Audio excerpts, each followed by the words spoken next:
একজন জানতে চেয়েছেন, উনি দেশে আইভিএফ করেছেন, ফেল করেছেন। এখন বিদেশে যেয়ে আইভিএফ করতে চাচ্ছেন, এখন সফল হবেন কিনা? আসলে এই প্রশ্নের উত্তর দেওয়াটা অনেক কঠিন। তবে অনেকগুলো ফ্যাক্টরের উপর জড়িত যে আপনি যে ফেল করেছেন, ফেল করতেই পারে। আমি আইভিএফ করেছি, ফেল করেছি এরকম অসংখ্য পেশেন্ট আছে। অনেক সফলতা এসেছে এরকম পেশেন্টও আছে অনেক। তাহলে ফেল কেন করেছে তার ব্যাকগ্রাউন্ডটা আগে দেখতে হবে যে আপনার ডিম্বাণুর রিজার্ভটা কেমন? আপনার ভালো কোয়ালিটির ভ্রূণ হচ্ছে কিনা? এই ২ টা বিষয় হচ্ছে সবচেয়ে ইম্পোর্টেন্ট। যদি আপনার ডিম্বাণুর রিজার্ভ ভালো থাকে, তাহলে আপনি যেখানে করেছেন, আমার আন্ডারে যারা করছেন, সেক্ষেত্রে আমি বলি যে ঠিক আছে আমরা তাহলে সেকেন্ড টাইম এটা পিক আপ করি। আমরা মিনিমাল কস্টিং এর মাধ্যমে শুধুমাত্র ইনজেকশন দিয়েও আমরা কিন্তু করে দিই। যে ইনজেকশনটা আপনি বিয়ার করেন, আমার সার্ভিস ফ্রি, আমার হসপিটালের সার্ভিস ফ্রি। আমরা মিনিমালের কস্টিং দিয়ে কিন্তু আবার এগুলো পিক আপ করে দিচ্ছি। পিক আপ করে দিয়ে ভালো কোয়ালিটির এমব্রায়ো তৈরি করে আমরা ট্রান্সফার করে বাচ্চা কনসিভ করাচ্ছি। এরকম ভুরি উদাহরণ আছে। অনেক সময় দেখা যায় যে হাসব্যান্ড স্পার্ম কোয়ালিটি এত বাজে যে ভালো কোয়ালিটির ভ্রূণই হচ্ছে না। স্পার্মের মধ্যে অনেক ডিফেক্ট আছে। ডিএফআই খুবই হাই।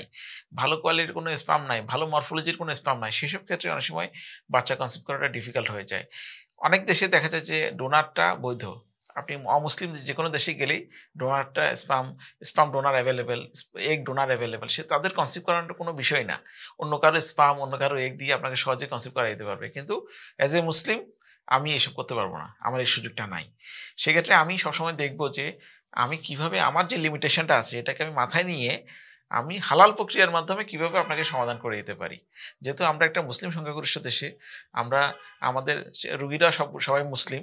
তো আমরাও চাই যে যেভাবে হোক না কেন তাকে এই প্রবলেমটা হালাল প্রক্রিয়ার মাধ্যমে কিভাবে সমাধান করা যায়। যদি আপনার ডিম্বাণুর রিজার্ভটা অনেক কমে যেয়ে থাকে এবং সেক্ষেত্রে আমরা কিছু করতে পারবো না। কারণ ডিম্বাণুর রিজার্ভ একবার শেষ হয়ে গেলে সেটা ব্যাক করার কোনো সুযোগই নেই। কিন্তু যদি ব্যাপারটা হয় থাকে আপনার হাসব্যান্ড স্পার্মের অনেক সমস্যা। সেক্ষেত্রে আমরা দেখা যায় যে স্পার্ম কোয়ালিটি সিমেনের মধ্যে খারাপ পাচ্ছি। সেক্ষেত্রে আমরা টেসিস থেকে স্পার্ম নিই।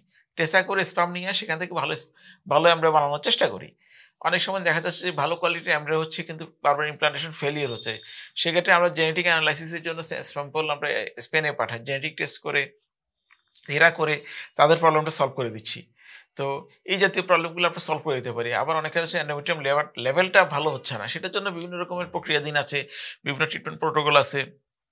সেগুলো দিয়ে আমরা সলভ করে দিতে পারি। কিন্তু আপনি যদি হালাল প্রক্রিয়ার মধ্যে থাকতে চান, হালাল প্রক্রিয়ার মধ্যে থাকা কিন্তু সবসময় কঠিন। আর আপনি যদি হারাম চান, হারামের অপশনও কিন্তু শেষ নাই। সুতরাং কিছু বিষয় আছে আমাদেরকে মেনে নিতে সূরাতে বলা হয়েছে আল্লাহ পাক মানুষকে দিয়ে পরীক্ষা করে, নিয়ে পরীক্ষা করে এবং দেওয়ার পরেও নিয়েও পরীক্ষা করে কিন্তু। সুতরাং এই অপশনগুলো কিন্তু থাকছে আমাদের লাইফের একটা পার্ট। তাইলে আপনার এই বিষয়টা মাথায় রেখে আপনাকে চিন্তা করতে হবে যে হালাল প্রক্রিয়ার মাধ্যমে আপনি কিভাবে কনসিভ করতে পারবেন।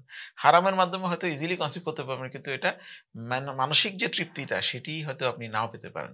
সুতরাং আপনার প্রতি পরামর্শ থাকবে যে যখনই আপনি চেষ্টা করেন না কেন, যেখানেই আপনি চেষ্টা করেন না কেন, চেষ্টা করবেন যেন হালাল প্রক্রিয়ার মাধ্যমে যেন আপনার এই বাচ্চাটার জন্ম হয়। ধন্যবাদ।